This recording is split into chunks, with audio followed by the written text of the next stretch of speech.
Hello, my name is Luke Dunn, and I am the head writer of filmindublin.ie, and I am here with my co-stars, my co-leading men, Neil Rogers and Ethan Shattuck.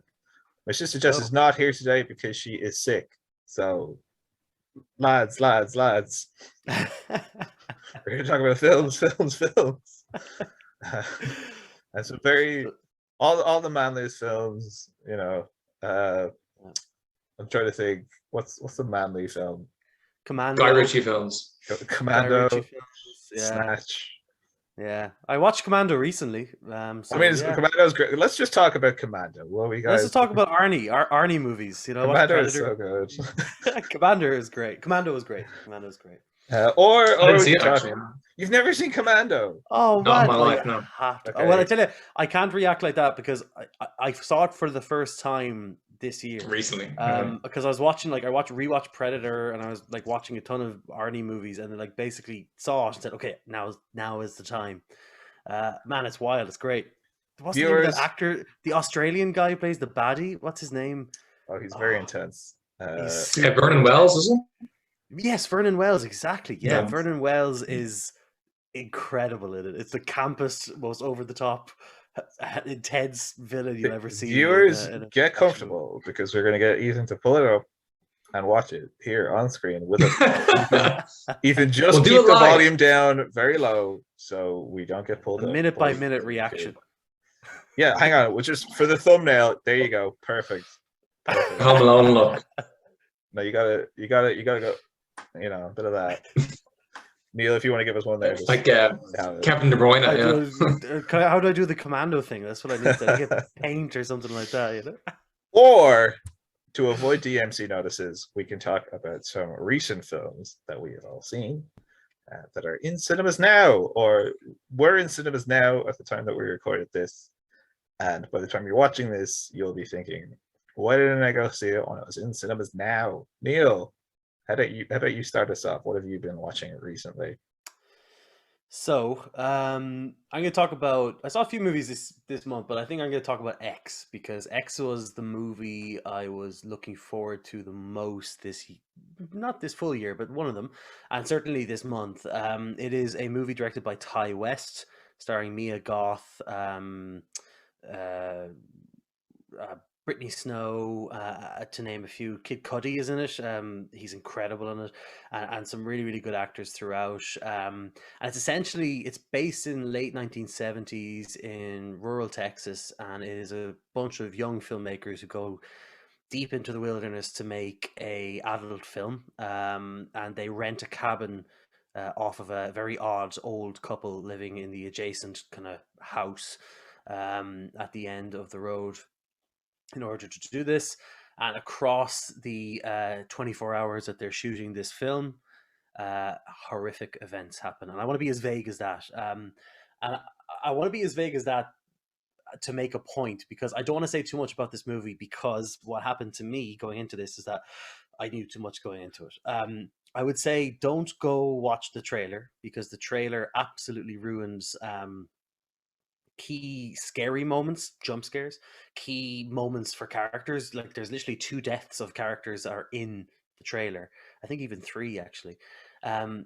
Moments of suspicion, and even at the height of the film's tensest and kind of weirdest moment, you know exactly where another character is positioned in the room, and the whole conceit is, did she escape, where is she, etc. It's just like I that's what I want to open with. I'm super frustrated that the trailer was as like gave away as much as it did, and as a result of that, I didn't love it as much as I was really, really hoping I would. But I did have fun with it, and I still think it's really worth your time and it's worth your money, because it is nonetheless a bunch of fun. Just to circle back on the filmmaker himself, Ty West is a filmmaker I really like. I know Luke, you're a big fan of House of the Devil as well, like myself. And it's one of those, to me, it's one of the really, really good modern horror films of the last few years. A lot of people talk about Hereditary and Midsummer. I'm not a big fan. I love House of the Devil. I think it is, like, I just think it's superb. I dug The Innkeepers, but I didn't love it as much. And then he obviously went on to do a few other different ones since. He did another horror movie called The Sacrament, I think, which was like a found footage kind of horror movie. And then In the Valley of Violence with Ethan Hawke and John Travolta, which I haven't seen. But he's kind of, I guess he's a horror genre filmmaker, even when he went into the Western. Apparently, I haven't seen it, but there's horrific elements to it. And he's returning with X, which I would describe as a horror. It's very much a throwback to, I guess it's a love letter to Texas Chainsaw Massacre and other horror movies, specifically from 70s and 80s. And with that, there's a lot of kind of real out there characters. It's really simple story and setup that leads to really kind of splashy and entertaining violence and set pieces and deaths, essentially. But below that as well, which was what was kind of also present in House of the Devil, is this kind of underlying kind of exploration of something deeper. Like this movie kind of explores like female sexuality and like I think it challenges what a lot of horror movies have been doing for years, that the promiscuous kind of girl is who's the girl who deserves to die in a horror movie, that awful cliche. And in this one it kind of challenges that idea, and I think it does that in a really good way. I would say the first half of the film, we meet the characters, we see what they're up to, we know kind of, we learn about them and kind of start empathizing with them, kind of getting to know them. And it's really the second half of the film, maybe even just the large kind of the third act of the film, whereby that's kind of when the horror elements come into it. And through that setup, it's, it is pretty slow paced, but it's pretty rewarding if you really kind of just enjoy sitting with the characters and kind of learning about them. And there's some really great performances there behind it. Brittany Snow is superb in it. Mia Goth is really good, and I loved Kid Cudi in it. I thought he was superb in the role as well. And so it has a lot of things going for it. It's really well shot. It's edited in a really kind of interesting and weird way. It does this piece where actually I heard Mark Commode actually talk about this, but it's this cool opening shot whereby the door frame kind of sets it up as if it's what ratio, have me, I can't remember the ratio exactly, but it's real kind of like old style kind of like film frame basically, and then it kind of zooms in, and essentially as a result the frames disappear and you're brought into this big wide landscape kind of image. Like stuff like that is really cool. That's not the editing, sorry. The editing I was talking about is the way it kind of jumps between scenes is really strange and different. It's not just a quick cut, or it doesn't blend in. It kind of jumps to one scene, then back to the next, jumps again. It kind of flashes so rapidly that it's like almost this kind of bleed from one thing into the next, and like that kind of, I think it's 3:2 is that kind of that aspect ratio. It's this kind of disorienting effect once you realize where you're actually looking from, because, and I think you assume pastiche from that shot, and then it kind of reveals that it's not. And I think that's part of what X is doing in general, and part of what makes it, I think, a kind of a step forward for West, is that it's not just kind of set in 1979 kind of as a throwback, or as a kind of, I'm going to luxuriate in my love of Chainsaw Massacre and the kind of the tying in with pornography. It's not like we're going to have a bit of a kind of fun pastiche kind of doing silly porn parody. It's this conflation and this kind of space that is explored between sex and violence that West does really thoughtfully and kind of really with a dignity that I thought was really cool, and made it really interesting. And that's definitely the best part of it. I agree. Like, I think the way he kind of examines that and challenges the old cliches of these kind of older movies, I think is really well done. And again, like that, the way the movie's set up, whereby you spend, like, again, you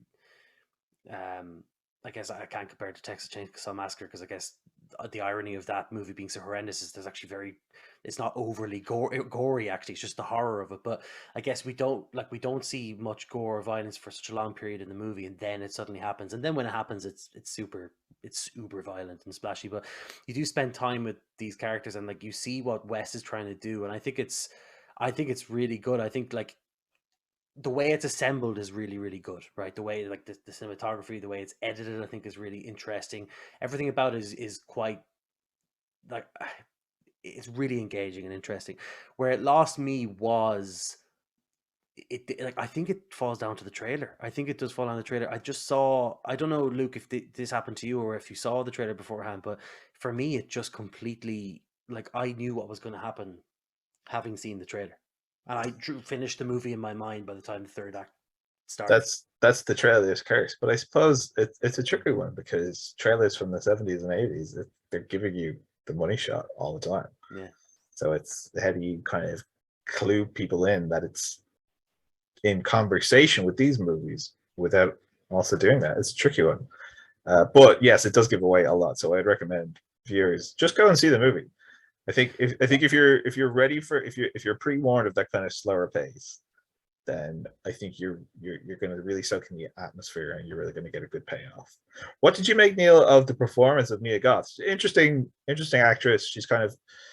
She doesn't work a huge amount, but she's kind of made this visibly concerted effort to work with, very particular filmmakers, well-known filmmakers, with what seems like a concerted effort to work with kind of very visionary, very visual directors, often but not always in horror. She's got a very distinct look, a very distinct style of performance. But again, this felt like kind of a step forward for her. What did you make of it?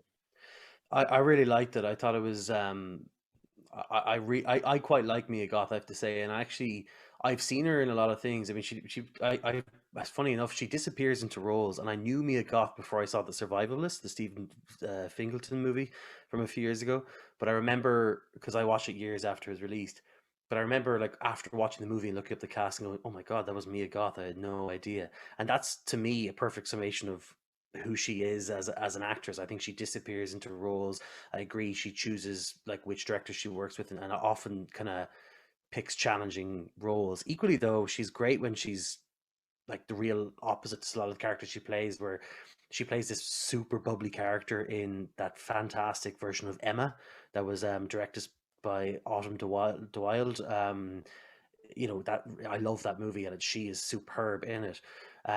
This is more her what she does. I think I've seen her do more frequently, and I think she's really good in it. I think that like I really again I think she lands what I think Ty West is trying to get across, right? And like she is this, I think she was the character that commented on the kind of 70s and 80s era more than any other, as far as she was someone I think in any other movie would not have been the hero, would have been the kind of the one that was killed off first, almost this kind of very body positive and kind of I suppose like sex positive person who was just out there to try and make a name for herself. And in other movies they're portrayed as that's the first person that's getting killed. I think West flips that on its head really well, and her performance like helps him do that.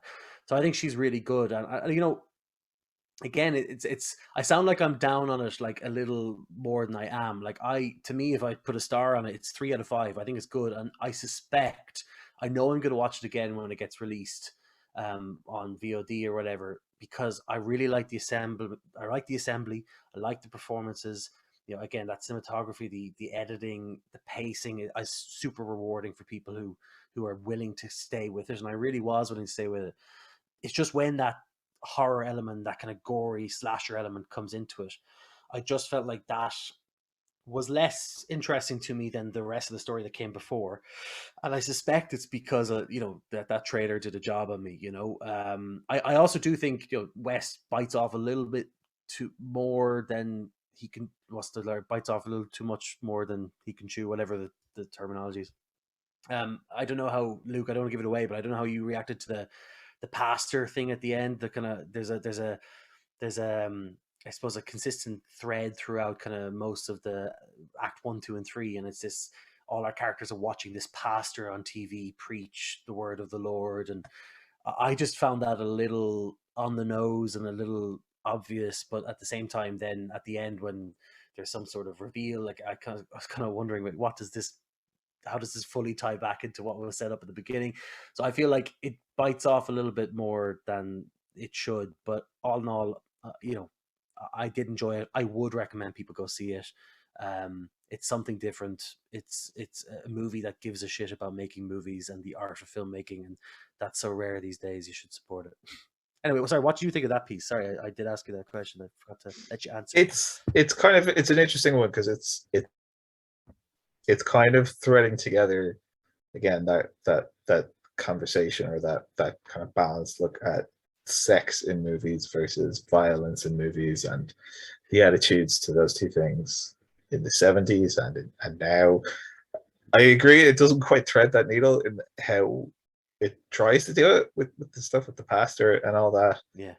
There are other elements at play, I think, with that and with the characters and stuff that, I think West is a canny guy. It's all about kind of setting up other stuff these days. But I thought it was interesting because it's one of those things that's telling to me now is that you still have people like that on TV now. Do you know what I mean? And I think I think I said in my review that the horror movies have got less sex in them, but the pornography has only gotten more violent, and I don't know what that says about our society. But very good point. It's a movie with a lot of ideas, but I kind of found it was more entertaining and more interesting the less that it focused on them, and the more that I just kind of sat back and relaxed. But I definitely echo you in that I think people should go see it, and I think they should see it with as little information as possible, which is why we shouldn't have talked about it. So just skip that whole section and move. Yeah. No, I'm joking because I think you've really captured what makes it such an interesting and atypical film to see. Very different from other films that want to ape Texas Chainsaw Massacre, like the Texas Chainsaw Massacre, which I know Ethan and Jess hated, and you've seen it now recently as well, Neil. I don't think it did much for you. To be honest, I didn't hate it, so I feel even bad devoting a minute to this. So I'm gonna super quick run through it. It's awful, but of course it's awful. It was always going to be awful. A reboot of Texas Chainsaw Massacre now? No, thank you. That's awful. That sounds awful. It just was never going to work, and I think I was angry when I saw the trailer, and the second minute one passed, I thought to myself, okay, I'm just gonna watch it for what it is, and I'll just see how it is, and we'll move on from there. And to be honest, when I kind of accepted it's a crap Texas Chainsaw Massacre movie, I kind of accepted it for what it is, which is a kind of subpar but kind of fun, bloody horror movie. It works in the film's favor that the writing and the characters are so god awful, because when they die, there's a fantastic release in that. In watching, these terrible characters you do not care for die in what is this, super fun. I sound like a psychopath, but if you like horror movies, you get it, kind of like ridiculously over the top way. So I think it's fine. I had fun with it. It's not a good movie by any stretch of the imagination, but I had fun with it. I have a question though, in that, what was your physical reaction upon hearing the line, "You're getting cancelled, dude"? What did you think about that? Yeah. I laughed throughout this film. I mean, look, I don't give a shit about spoiling it. I mean, one of the major themes is this idea of violence, obviously, right? But it's this, one of the characters is a sufferer of a school shooting, and then by the end of the movie, their arc is that they learn to pick up a gun, and guns can be good sometimes, and shoot at Leatherface. It's mind-boggling stuff. The film is so stupid, and the film, but I, instead of getting angry at it, which is my go-to reaction to this kind of crap, I just thought, I am gonna sit back with a beer and watch it and laugh at it, and it kind of worked. It kind of worked for me. Now it's still 5 out of 10. I don't think it's not good. For the life of me, I couldn't give it more than that. I felt bad giving it less because I did enjoy it for the schlock and crap that it is. But you always get the fun schlock factor out of horror sequels, and I refuse, Neil, to encourage Netflix from going down this route, because all these tech companies do is reinvent what already exists and make you pay more for it.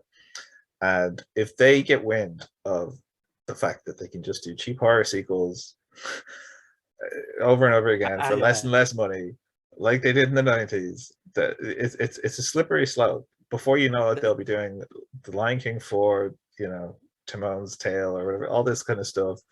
These were the only kind of movies I watched for half of my lifetime, and I'll be damned. I'll be damned if these streaming services bring them back. I am not watching Jason on Netflix. I'm not watching Leprechaun. I can't let them do it. It's gonna happen. It's I gonna can't happen. let them do it. It is gonna happen. Yeah, I know. I look it's out like, but look, you know what? It's gonna happen. I've kind of almost accepted that. Like now, It's inevitable. Yeah. the only kind of horror franchise I'm somewhat protective of is, I guess, The Exorcist. So the idea of remaking The Exorcist would make me very angry. I mean, I'm never too precious about Texas Chainsaw Massacre series. I really like the first one. I actually really like the second one, and the rest of them are like not good. But yeah, I don't know. Like, it's gonna happen. I'm sorry. And Timon and Pumbaa are next. Apple TV presents the Exorcist, Jason versus the Freddy series, versus Krueger, the backstory. Yeah. all the Yeah. backstory. I really don't want to see Vito that is backstory. unrecognizable as the young Krueger. Or maybe too recognizable. We're cutting that for legal reasons. Ethan, you watch movies as well from time to time. Allegedly, yes. Yeah. And you have seen Escape from Mogadishu. Now, you saw this at the Dublin International Film Festival. You've had a bit of time to let it percolate. You've had a bit of time to reflect. You reviewed this on filmdublin.ie. And we'd love to hear your thoughts on it again now. Yeah, so it's actually the first one that I've seen from director Roo Seung-won, who is South Korean, and the film is South Korean. And it was actually a director who has kind of had a childhood, so was brought up in a kind of small town province in South Korea, and who kind of grew up kind of watching these kind of Hong Kong style action films, and kind of was super into kind of combat based films, and kind of having been kind of raised in a poor background, saved money to kind of save for a small camera, which he basically used to shoot films, and he kind of took lessons in taekwondo while doing so. So quite well versed in a kind of a action-based film setting, and actually many of his films being described over the course of his career as kind of action-based dramedies. So a mixture of drama, comedy, and action. And this is, I suppose, a bit more serious in terms of its kind of topical matter. It's basically involving delegations from South Korea and North Korea, who both at the same time are kind of trying to get kind of recognition and entry by international organizations in the UN especially, and are both kind of courting the support of political delegates in Somalia, and of course go to the capital to do so. In the course of kind of building up kind of simmering political discord, and that of course falls into a full-on civil war when they arrive there. So basically it starts off, not to spoil it, but the members of the South Korean delegates are in a car basically going into the kind of palace of the president of Somalia, and are stopped in doing so and kind of assaulted basically by kind of rebels and militia forces. And from there, they actually get out of the car, which is now, of course, damaged by kind of bullets and stuff, and actually walk, if not run, in the kind of heat and grit and sweat of the kind of surroundings to the palace. So it's immediately kind of a kinetic feel to the film. It's starting in a certain place, but you're kind of on the way, going to a certain direction, and you're not really kind of static in where you are. And upon arriving here, the Korean, the Seoul delegation, I suppose, from South Korea, go there and discover their North Korean counterparts trying to also court this support. And basically, this is, of course, kind of expressed in kind of comedic ways at the start, but having kind of those opening sections, the war actually begins, and immediately everything is thrust into this kind of chaotic environment, and it basically comes to a point where South and North Korean officials have a mutual interest in getting out of Mogadishu and back to their respective nations, and they have to kind of rely on different international partners and relations with foreign governments who have, consulates and embassies over in Mogadishu as well. But really, the North Korean delegates have to rely on those from South Korea to kind of help them escape and get out of the current situation. So it's very important kind of heavy context there. And it's shot in Morocco, virtually all on set. Of course, there is some kind of CGI thrown in there in terms of the kind of action scenes, but the action scenes, I think, are probably the best part about it. I'm not really a fan, to be honest, personally, of action scenes that much in action films as a genre, but I mean, it's quite appealing because they have to use kind of inventive ways to evade the, I suppose, militia and gun wielding, political factions in the actual environment they're in. So they have to get quite creative as to avoid the situation and to avoid the kind of consequences of that. And it's very strong in those kind of kinetic, high intensity action scenes. It's shot so well as well. It's kind of following close to the cars, to the kind of actions, to the guns, but it's not necessarily overkill, and it's quite composed as well. I think the key thing is they play the relationship of the South and North Korean delegates quite well. It's quite subtle, and often it's kind of what's unspoken, which is quite effective emotionally, in the sense that they actually can't be kind of seen either to internally themselves or to each other or to different foreign nations around them to be in cahoots, to be too close together. They have to kind of maintain this very harsh external appearance of being separate and opposed in ideology, and to a point where almost it appears as if they themselves on both sides don't share this political separation they have. And that's what you kind of get kind of more sense of if you were actually closer to the region and were from North or South Korea. But it's played quite well, and it's quite, I think, quite effective, definitely in the kind of final act as well, which is both pulsating and quite actually emotionally impactful as well.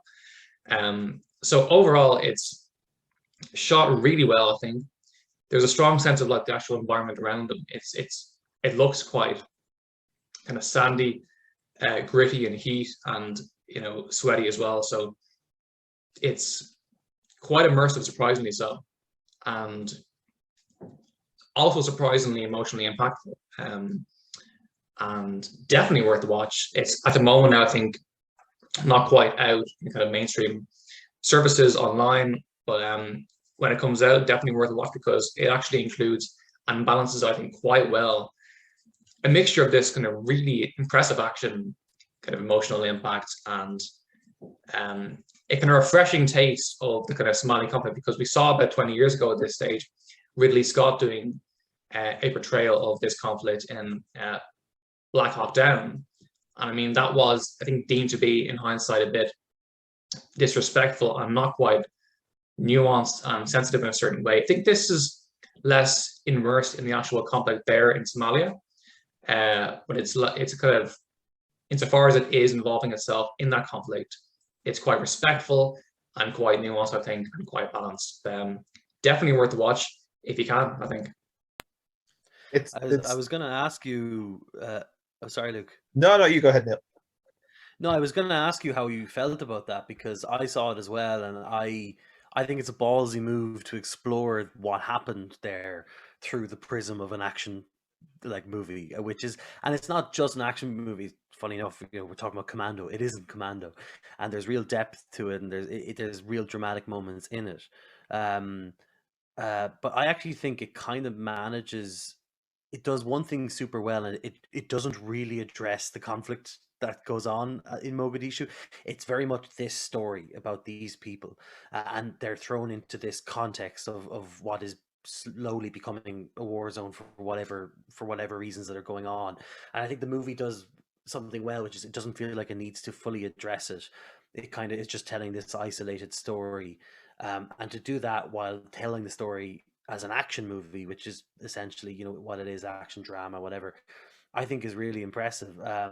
So yeah, I was interested to get your, you literally bet me to it there, because I was going to ask you how you felt they addressed it.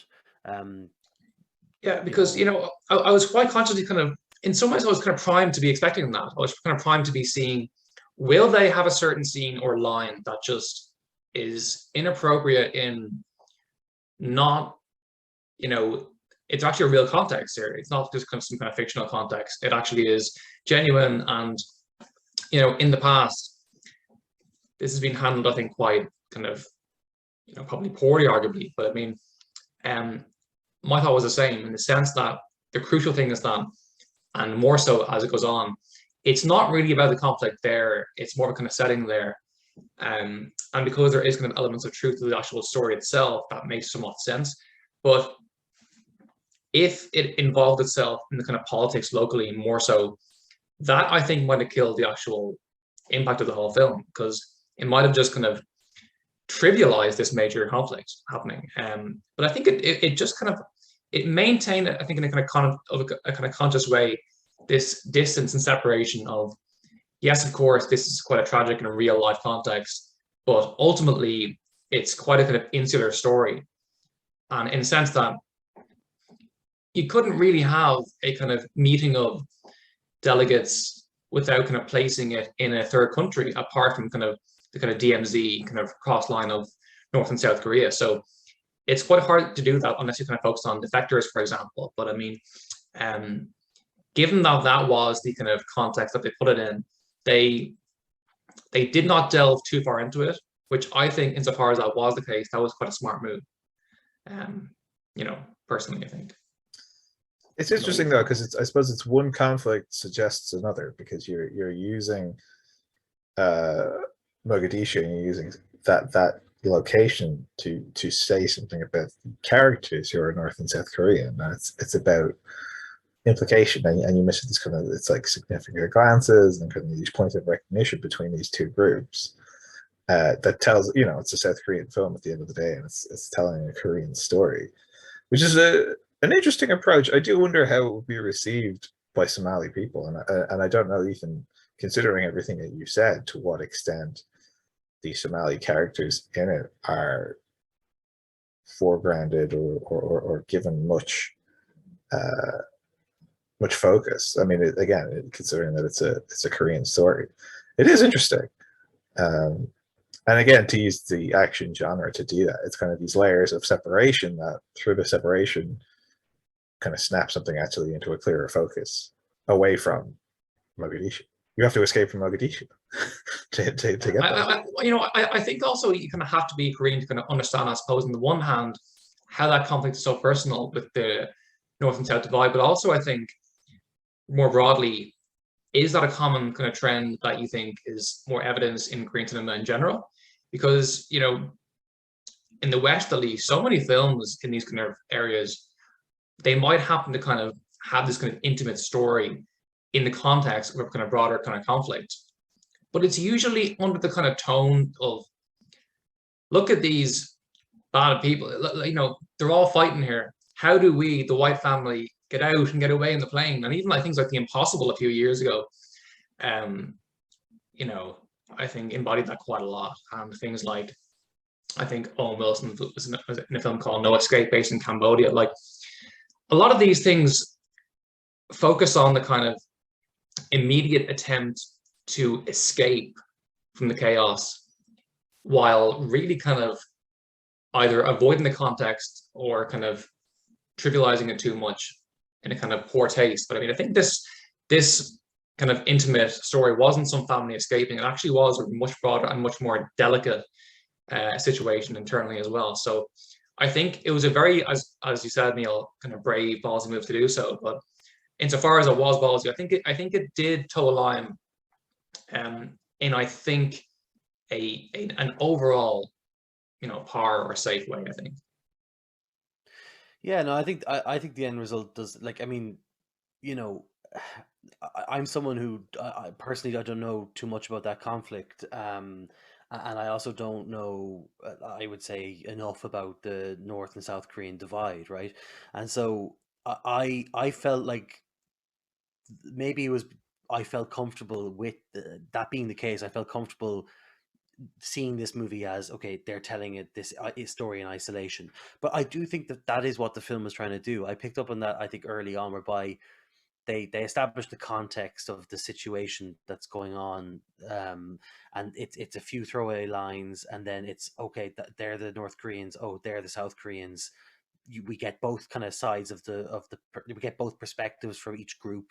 The groups come together in what is this kind of civil unrest that's going on, that gets violent, that gets messy, gets everything, and then it's about two groups of people who are, by whatever, they shouldn't be together, right? But they had to come together to survive, and that it's just that story in isolation I found really interesting. I think it's a really, to be honest, the more I've thought about it, it's kind of gone up in my estimations, like, since I've seen it. It's the one movie this year that I've thought of very frequently, probably the most frequently since I've seen it. I really like it. I think it's some of the set pieces, that the final car chase is Books, superb. yeah. The books are incredible. Again, it's like, I don't want to give it away. Yeah, the books. Yeah. You want to talk about? It's incredible. Like, I think it's really, really well done. The one criticism I would have liked the movie to be 20 minutes longer or 15 minutes longer, where we spent more time with them in the room, whether at dinner or whatever it was. Now, I get the point was that when the South Korean and North Korean delegates came together and had to stay under the same roof, that they really did not want to interact with each other because they couldn't. And that dinner scene is actually quite good, in that you see people indulging in different customs and doing things differently on the opposite side of the tables. But I would have liked more of that, just to see, kind of drive home that point, and kind of that. I found that super interesting. But that we're sucked out of that scene pretty quickly to go towards this fight scene that happens outside of the room. And like, that's the kind of stuff I would have really liked a little bit more from it. But in all, I really enjoyed it. I think that part of the issue is that, on the one hand, I think it is mainly a kind of action film, I think, in the end, which I think made them a bit more constrained as to, we can't spend too much time in the house here because there's action things to do. And I think that kind of, in the pacing, that kind of translates kind of in somewhat, it isn't quite perfect, because those, I think, best scenes were actually in the kind of indoors, kind of reading books and that kind of stuff, and kind of having kind of food exchanges as well. Because it was quite subtle. It wasn't kind of, it could have been quite easy to kind of ham this up in some respects, but I mean, it was quite subtle in that sense. And it shifts very fast from going somewhere, quite interestingly, with the kind of intimate relationships and the kind of personality clashes, and even the clashes of kind of national affiliations as well. But I think, though, at the end, at a certain point, it does kind of, in the final act, in certain respects, cut off at a certain point quite kind of abruptly.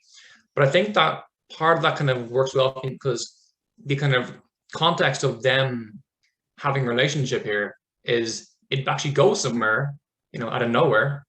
And actually, we actually have quite similar human interests, but all of a sudden, no, it's separate again, and I won't see you for a while, because we are fundamentally intractable in our differences. So I think that it kind of makes sense in that regard for me. But I do think that, kind of spacing out wise, like you said there, I think they should have done a bit more of certain scenery and less of others. But I mean, insofar as they actually had the action scenes kind of full throttle, it was quite impressive. I think also it's important that, because they were indoors so much in their own kind of isolation rooms, that kind of shows that it was more about their internal kind of conflict themselves, as opposed to the actual contextual conflict in Somalia. It's quite, viewers, it's quite comparable. I mean, it's not really comparable, but I am comparing it to The Foreigner, Commando, on Netflix. It's not about Commando. It's not about the troubles. It's about Jackie Chan and his personal drama, and his personal relationships with Jerry Adams and others. But not the fun Jackie Chan, the serious imperialist Jackie Chan of modern days. No, thankfully, it's a much better film than that.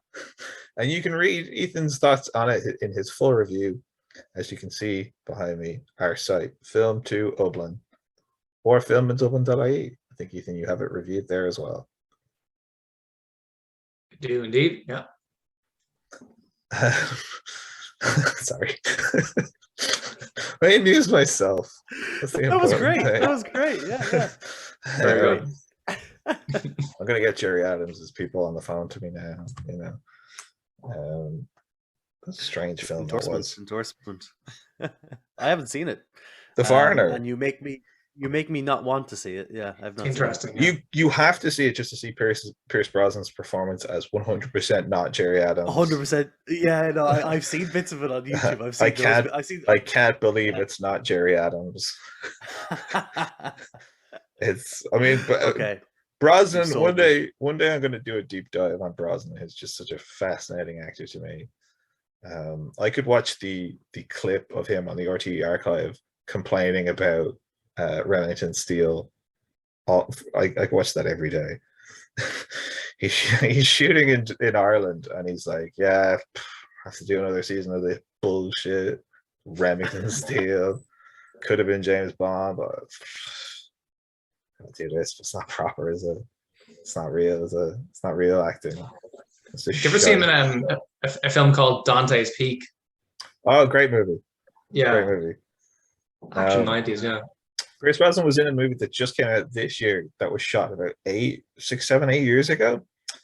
I think he plays King Neptune, and Effie from Skins is in it, and he's some kind of king.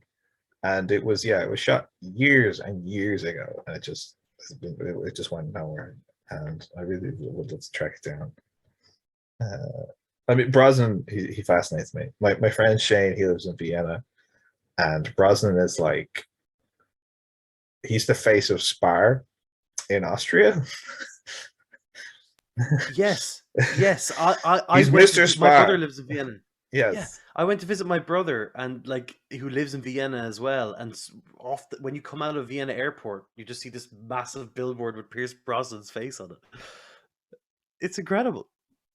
We love Pierce Brosnan on film in Dublin, one of Ireland's own, friend of the site.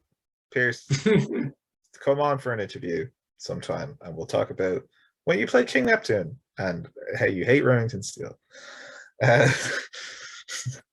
Well, I'm gonna round us up today with the film that I saw recently that is available to watch now in cinemas and will be available to watch soon on Mubi if you're a hipster like all of us here and you have a Mubi account. That is The Worst Person in the World. Joachim Trier. I'm not going to say it right, but I'm going to feel bad that I don't say it. Trier. Joachim Trier, like Lars von Trier. Trier. It's the surname. The Norwegian filmmaker. This is the third in his Oslo trilogy, kind of exploring contemporary life in Norway, but in a way that is very, I think, universally recognizable. It really captures the mortifying ordeal of the modern millennial, but in a really emotionally powerful and affecting and vibrant way. The Worst Person in the World, I saw this for the Dublin International Film Festival as well, and I had a really great time with it. I think it really moved me and kind of really resonated with me just in the experiences of the main character, Julie. She kind of, the film follows a couple of years in her life, kind of from college through to adulthood. It's divided into these different chapters that kind of roughly break down the kinds of periods in your life that you only recognize as like a unit of time in hindsight. You know, you're kind of ambling along doing whatever, and it's only once you realize you don't want to do it anymore, or you can't do it anymore, or it's gone, that you realize it's kind of this time in your life. And we kind of follow her through, you know, her different ambitions and her different relationships. And we watch this person that doesn't really know what she wants kind of circle around who and what she wants, primarily through the lens of two relationships of hers. She gets into this relationship with this older graphic artist. They sleep together, and he tells her, you know, that they aren't right for each other. She falls in love with him pretty much on the spot, and they kind of spend a few years together.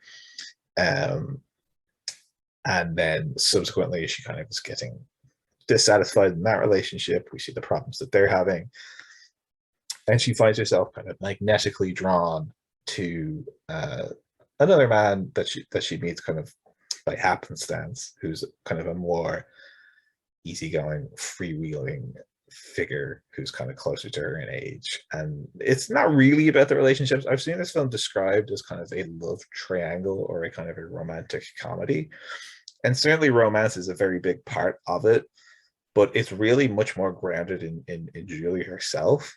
And it's more about her experiences and her expressions of that romantic feeling and that romantic longing and that like desire than it is about the actual relationships themselves. You kind of see how she feels about these guys change over time, and that's what's significant rather than the actual relationship, you know. And I think the way that it does that is just really interesting to watch. The way that it's divided into these different chapters really kind of,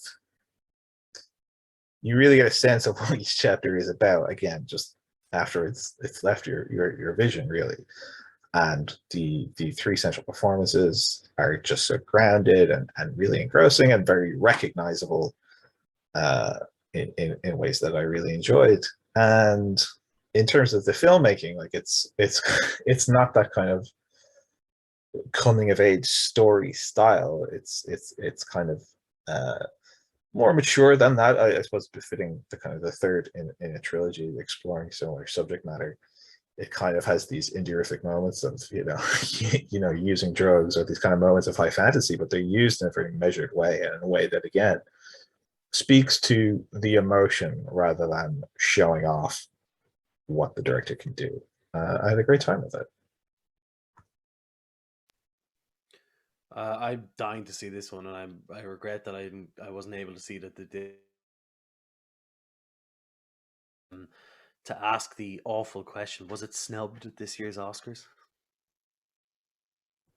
It's not an Oscar film, I would say, because it doesn't really offer any easy answers.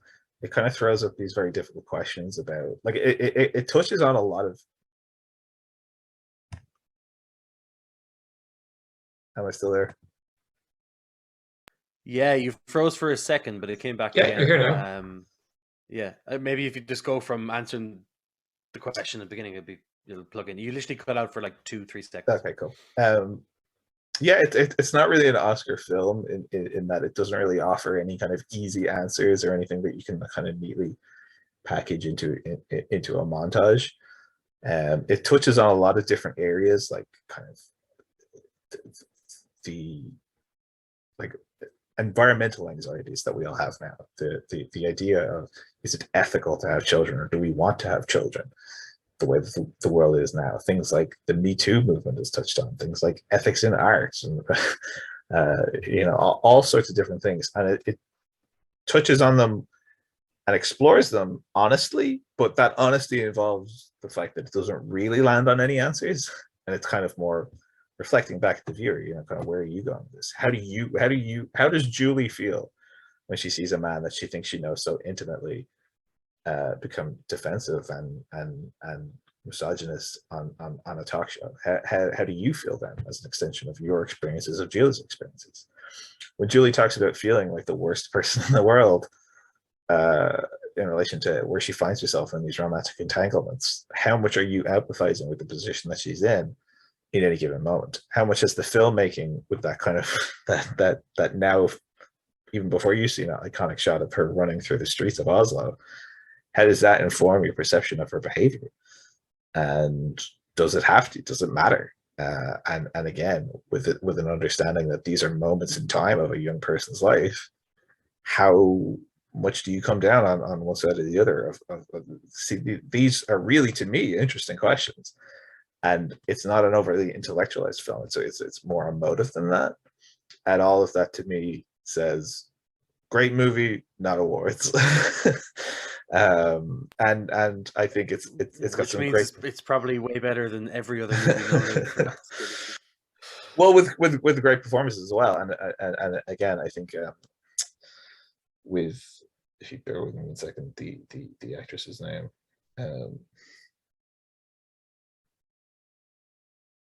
Renate Reinsve.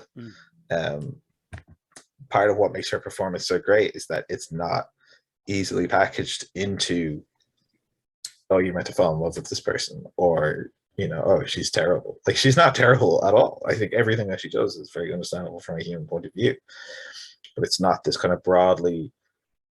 I don't like, considering that the character is someone that isn't really sure of herself and what she wants to do in the world. It's not that kind of new girl kind of. I like new girl. It's not a dig at that, but it's not this kind of what am I like all over the place kind of thing. It's a lot more lost, and in that being lost, I think it's a lot more recognizable. And so, yeah, I can't recommend it enough. It's in cinemas now. It's going to be available streaming in a couple of months' time, and I definitely recommend, if you like the kind of movies that we like here on Film and Dublin.ie, Commando notwithstanding, I definitely think that you should check it out as soon as you can.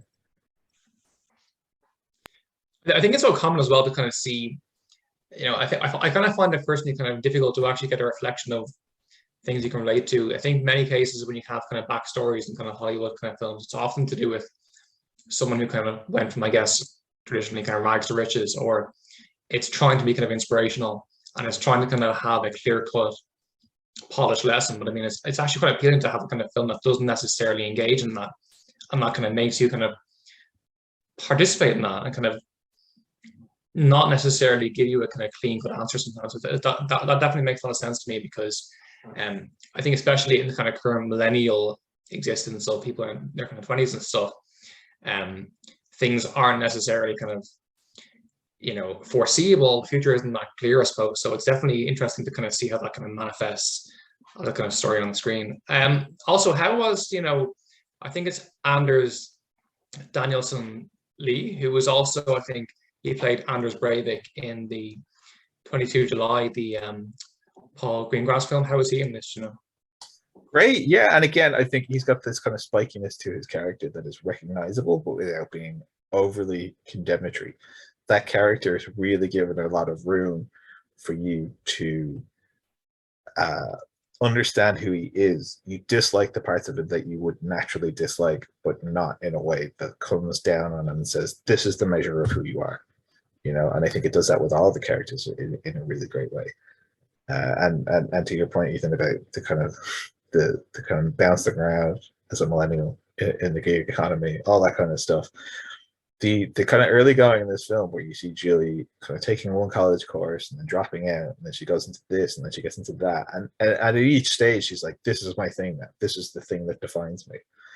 And the usual narrative that you see in these films is somebody doing that, realizing that that's wrong, and then finding the thing that defines them. Whereas what The Worst Person in the World is emotionally honest about is that you never quite land on that thing. And again, it's not about reaching the end of all those various chapters and having the happy ending to the story. It's about where you are in each of those chapters and what you experience. And that run that you see Julie going through on the posters and in the trailers and in everything else. I mean, the film expresses it a lot less cheesily than I will, but it's not about where she ends up.